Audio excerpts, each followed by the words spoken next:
हाँ भाई, आज एक्सरसाइज में पहला प्रश्न, निम्न फलनों के लिए रोल प्रमेय की परिकल्पना एवं निष्कर्ष की विवेचना कीजिए। और फंक्शन इस प्रकार से f x equal to x minus one into x minus three.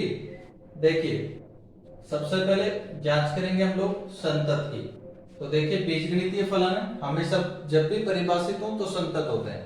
अब देखो, परिभाषित होने का मतलब है कि क्या इसमें x का कोई वैल्यू पुट करने पर इसमें इन्फिनिट आएगा क्या fx का वैल्यू। तो हम देख सकते हैं x का वैल्यू चाहे कुछ भी कर लीजिए, fx इन्फिनिट कभी नहीं आएगा। इसका मतलब fx हमेशा परिभाषित है, इसलिए fx सर्वत्र संतत है। तो लिख दीजिएगा fx सर्वत्र संतत है, इसलिए अंतराल 1 to 3 में भी संतत है। 1 to 3 में भी संतत है।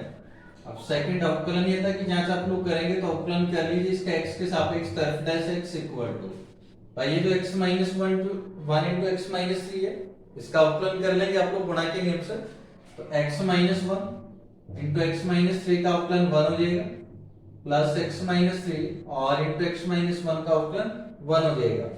हल कर दीजिए इसको, तो x प्लस एक्स हो जाएगा 2x और माइनस वन और माइनस थ्री आपके पास हो जाएगा माइनस फोर। तो f डैश x आपके पास में बनेगा 2x माइनस फोर। इसमें भी आप देख सकते हैं x का वैल्यू चाहे कुछ भी पुट कर लीजिए, f डैश x का वैल्यू आपको कभी इनफिनिट नहीं मिलेगा। इसका मतलब क्या हुआ कि f डैश x सर्वत्र परिभाषित है, और f डैश x सर्वत्र परिभाषित है यानी fx हमेशा अवकलनीय है। लेकिन अपने को तो इस अंतराल की बात करनी है 1 to 3 की, तो इसलिए हम कहेंगे कि fx 1 to 3 में अवकलनीय है। 1 to 3 में अवकलनीय है, अवकलनीय है। ठीक है, अवकलनीय हो गया। अब इसके बाद में आप लोग जांच करेंगे 1 और 3 पर फलन का वैल्यू। तो 1 पर फलन का मान ज्ञात करिए, 1 माइनस वन करते 0 हो जाएगा। 3 पर ज्ञात करोगे तो आप 3 माइनस थ्री होते ही 0 हो जाएगा। दोनों आपके पास में बराबर है भाई। तो आपने देखा कि f1 इक्वल है f3 के। ठीक है, यानी कि जो fx है रोल प्रमेय के सभी प्रतिबंधों को संतुष्ट करता है, इसलिए fx रोल प्रमेय के सभी प्रतिबंधों को संतुष्ट करता है। fx रोल प्रमेय के सभी प्रतिबंधों को संतुष्ट करता है। ठीक है ना, जो fx है रोल प्रमेय के सभी प्रतिबंधों को संतुष्ट करता है, और सभी प्रतिबंधों को संतुष्ट करता है, इसलिए f dash c equal to 0। f dash c को 0 कर दीजिए। अब देखिए, जैसे हम लोग f डैश c को 0 करेंगे, इक्वेशन आपके पास में क्या बनेगा, f डैश c को आप लोग जैसे ही 0 करेंगे तो देखो ये जो f डैश x है 2x माइनस फोर था, यहाँ से f डैश c आ जाएगा 2c माइनस फोर, x के स्थान पर c 0 c करेंगे तो यहाँ से c इक्वल टू आपके पास में आ गया 2। और देखिए 2 क्या 1 और 3 के मध्य में ही आता है क्या, बिल्कुल आता है। इसका मतलब रोल प्रमेय सत्यापित होता है, आता है रोल प्रमेय सत्यापित होता है, रोल प्रमेय सत्यापित होता है। ठीक है, क्वेश्चन नंबर सेकंड, रोल प्रमेय का सत्यापन कीजिए। देखिए fx इक्वल टू ये फंक्शन आपको दे दिया गया है, इसमें हमें रोल प्रमेय का सत्यापन करना है। सबसे पहले जांच करेंगे संतत की। हम जानते हैं चरघातांक के फलन परिभाषित हो तो सदैव संतत होते हैं, और ट्रिगोनोमेट्रिक फंक्शन भी अगर परिभाषित है तो सदैव संतत होते हैं।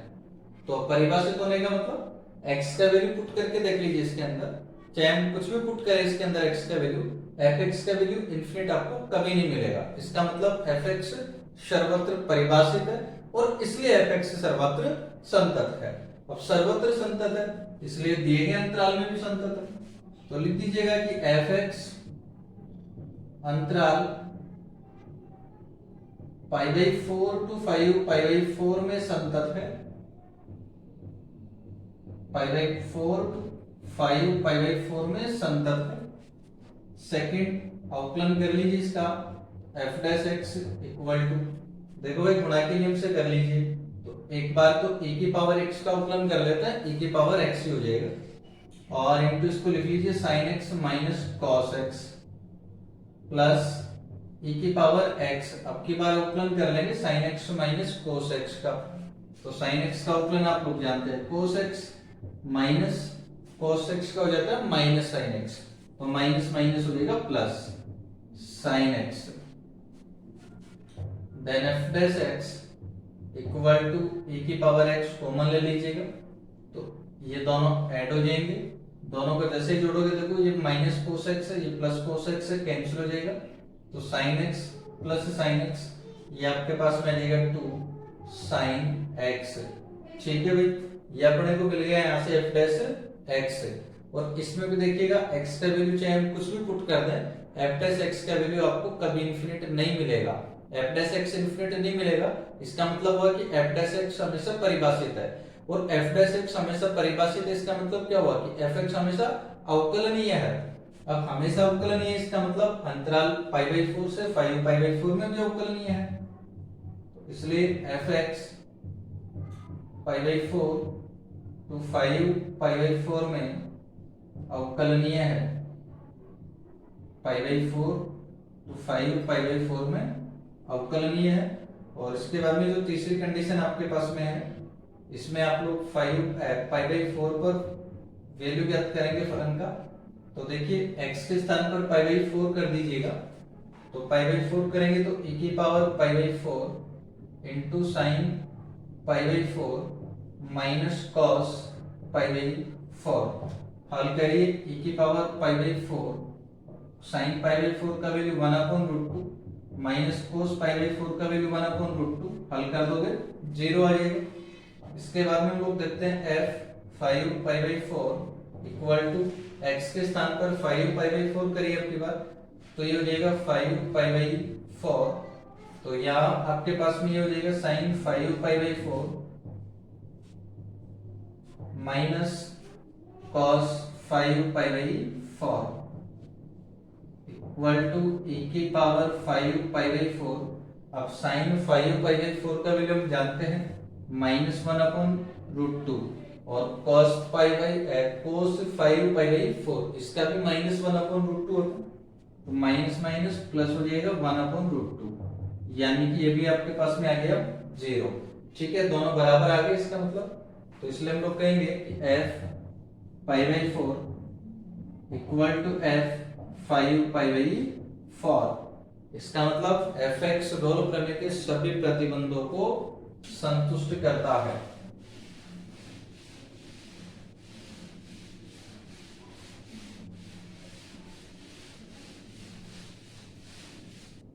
तो इसलिए एफ एक्स रोल प्रमेय के सभी प्रतिबंधों को संतुष्ट करता है। सभी प्रतिबंधों को संतुष्ट करता है। ठीक है, सभी प्रतिबंधों को संतुष्ट कर रहा है। अब सभी प्रतिबंधों को अगर संतुष्ट करता है तो आप जानते हैं कि f dash c equal to 0, तो वैल्यू पुट कर दीजिए f डैश c का। अब f डैश x आप लोग जानते हैं 2 e की पावर x sin x होता है, तो x के स्थान पर जब c कर लेंगे तो 2 e की power c sin c equal to 0। हल कर लीजिएगा, तो e की power c sin c equal to 0। हल करें तो देखो या तो e की पावर c इक्वल टू 0 होगा या फिर sin c इक्वल टू 0 होगा। अब e की पावर c 0 कब होता है? जब c का वैल्यू माइनस इन्फिनिट हो, और sin c 0 होने का मतलब देखिए अब क्या हो जाएगा, sin c इक्वल टू 0। तो sin कितने का मान होता है भाई 0, sin sin 0 का होता है, पाई का होता है, 2 पाई का होता है। तो यहाँ पर देखिएगा, यहाँ जो sin c का वैल्यू sin पाई अगर मैं लिखूं तो sin पाई का जो मान है 0 होता है। तो यहां से अगर आप लोग देखेंगे तो c का जो वैल्यू है ये आपके पास में आ जाएगा पाई। अब देखिएगा ये जो माइनस इन्फिनिट है वो तो इस अंतराल में विद्यमान नहीं है, लेकिन पाई को देखिएगा जरा, ये जो पाई है π/4 से तो बड़ा है लेकिन 5π/4 से छोटा है। इसका मतलब जो पाई है इस अंतराल π/4 टू 5π/4 का एक एलिमेंट है। इसलिए रोल प्रमेय सत्यापित होता है। इसलिए रोल प्रमेय सत्यापित होता है। रोल प्रमेय सत्यापित होता है। नेक्स्ट क्वेश्चन नंबर 4, प्रदर्शित कीजिए कि e की power x cos x equal to 1 के दो मूलों के मध्य समीकरण e की power x sin x minus 1 equal to 0 का कम से कम एक मूल विद्यमान है। देखिए भाई, आपको सिद्ध करना है e की power x cos x equal to 1 के दो मूलों के मध्य, तो इसके दो मूल हैं आपके पास में। तो देखो, एक बार तो मैं fx लिख लेता हूं यहां से, तो माना कि जो fx है ये हो जाएगा e की power x cos x minus 1, ठीक है। इसका पक्षांतरण कर लिया अपन का, तो e की power x cos x minus 1 equal to 0 है ना, तो fx ये लिख लिया आपने। अब देखिए, सबसे पहले क्या है कि इसके दो मूलों के मध्य, तो सबसे पहले हम इसके दो मूल ले लेते हैं। माना कि इसके दो मूल a और b हैं, तो माना समीकरण e की power x cos x minus 1 equal to 0 के दो मूल a तथा b हैं, ठीक है। इस समीकरण के दो मूल आपने ले लिए हैं। अब इसके दो मूल अगर a और b है, तो देखिए हम लोग जानते हैं कि जो मूल होते हैं समीकरण को संतुष्ट करते हैं। अब a और b जब इस समीकरण को संतुष्ट करेंगे, तो e की power a cos a minus 1 equal to 0, यानी कि सीधा हम लोग कहें तो f a इक्वल टू 0 आ जाएगा। और इसी प्रकार से एफ बी इक्वल टू क्या आ जाएगा आपके पास में, 0। अब हम जांच करेंगे रोल प्रमेय के प्रतिबंधों की। तो सबसे पहला प्रतिबंध संतत के हम लोग जांच कर रहे हैं कि ए और बी के बीच में संतत है या नहीं। तो हम जानते हैं ए की पावर x सर्वत्र संतत फलन है, cos x भी सर्वत्र संतत फलन है, इसलिए दोनों का जो मल्टीप्लिकेशन होगा वो भी सर्वत्र संतत फलन होगा। अब सर्वत्र संतत है, इसलिए अंतराल a से b में भी संतत है, तो fx अंतराल a से b में संतत है। fx अंतराल ab में संतत है, ठीक है ना। सेकंड हम लोग अवकलनीयता की जांच करेंगे, तो उसके लिए अवकलन कर लीजिए f dash x equal to, देखिए f डैश x क्या बनेगा आपके पास में। इसका अवकलन जब करेंगे गुणा के नियम से कर लीजिए। एक बार हम e की पावर x का अवकलन कर ले तो e की पावर x ही आ जाएगा, और इनटू cos x, और प्लस एक बार e की पावर x को लिख दीजिए, cos x का अवकलन कर लीजिए, तो ये हो जाएगा माइनस sin x, ठीक है। और ये माइनस 1, इसका अवकलन 0 हो जाएगा। ये f डैश x आपके पास में आ गया है, और f डैश x आ गया तो देखिएगा e की पावर x यहाँ से कॉमन भी आ जाएगा, तो बचेगा आपके पास cos x minus sin x। अब क्योंकि हम लोग जानते हैं कि जो e की पावर x और cos x और sin x हमेशा परिभाषित फलन होता है, यानी सीधी सी बात है कि इसमें x का वैल्यू अगर हम कुछ भी पुट कर दें तो आपको इस f डैश x का वैल्यू इनफिनिट कभी नहीं मिलेगा, और f डैश x कभी इनफिनिट नहीं मिलेगा। इसका मतलब f डैश x सर्वत्र परिभाषित है, और f डैश x सर्वत्र परिभाषित होने का मतलब fx सर्वत्र अवकलनीय है, और fx सर्वत्र अवकलनीय है, इसका मतलब अंतराल ab में भी अवकलनीय है। इसलिए fx अंतराल ab में अवकलनीय है, fx अंतराल ab में अवकलनीय है। और साथ ही में तीसरी कंडीशन तो आपको पहले से ही पता है, देखिए f और f भी दोनों का मान 0 है, इसलिए fa और तीसरी कंडीशन ये आएगी 0। और इसका मतलब ये हो गया कि जो fx रोल प्रमेय के तीनों प्रतिबंधों को संतुष्ट करता है, इसलिए fx रोल प्रमेय के तीनों प्रतिबंधों को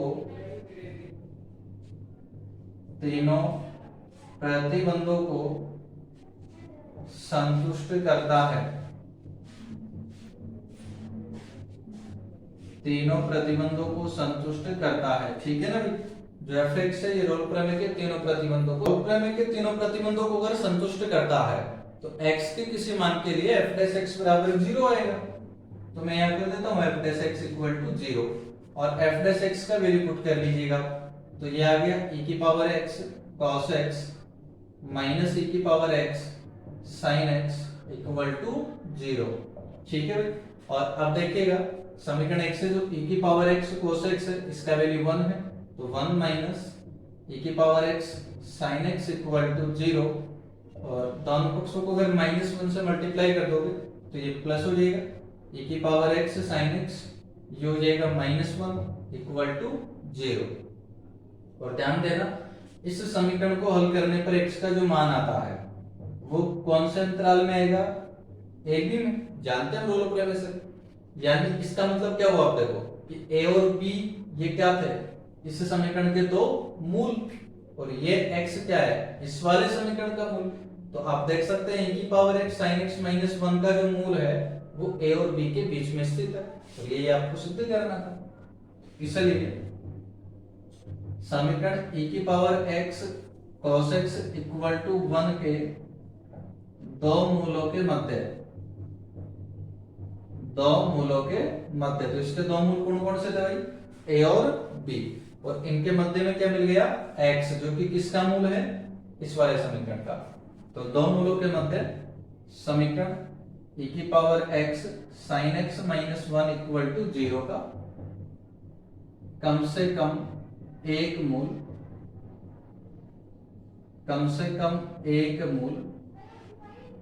अवश्य विद्यमान है,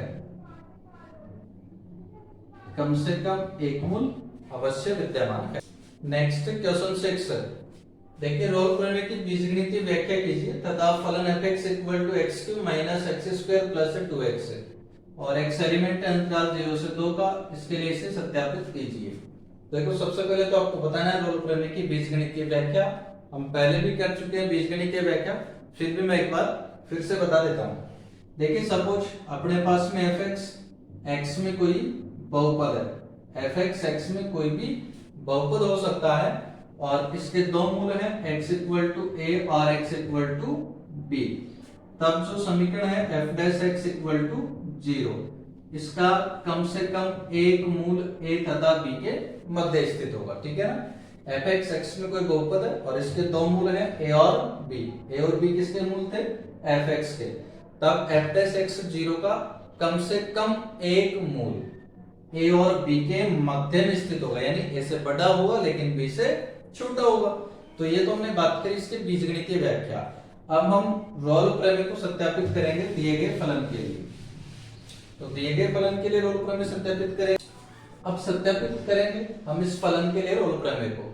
तो देखिए सबसे पहले हम लोग जांच करेंगे संतत की। एक बार तो यहाँ क्वेश्चन को ठीक कर लेना, या माइनस रहेगा। तो सबसे पहले आप संतत की जांच करेंगे, जो कि बहुपदीय फलन है, अगर परिभाषित हो तो सर्वत्र संतत होगा। तो हम लोग देख सकते हैं इसमें x का वैल्यू चाहे कुछ भी कर दीजिएगा, f(x) का वैल्यू आपको कभी भी इनफिनिट नहीं मिलेगा, इसका मतलब f(x) सर्वत्र संतत है। तो f(x) सर्वत्र संतत है, इसलिए f(x) 0 से 2 में संतत है। सेकेंड हम अवकलनीयता की जांच करेंगे, तो इसके लिए अवकलन कर लीजिए f(x) equal to 3x² minus 2x minus 2, और इसमें भी देखिएगा x का वैल्यू चाहे कुछ भी पुट कर लीजिएगा, f(x) का वैल्यू कभी भी आपको इनफिनिट नहीं मिलेगा, f(x) इनफिनिट नहीं मिलेगा, इसका मतलब f(x) सर्वत्र परिभाषित है। तो हमने यहाँ लिख दिया जो कि सर्वत्र परिभाषित है। अब सर्वत्र परिभाषित होने का मतलब सर्वत्र अवकलनीय है, और सर्वत्र अवकलनीय है इसलिए अंतराल 0 से 2 में अवकलनीय है, अंतराल 0 से 2 में अवकलनीय है, ठीक है भाई। अंतराल 0 से 2 में अवकलनीय आ गया। और इसके बाद में तीसरी कंडीशन, हम लोग 0 और 2 पर फलन का मान देखेंगे। तो 0 पर देखिए सबसे पहले, तो 0 पर तो 0 ही आ जाएगा।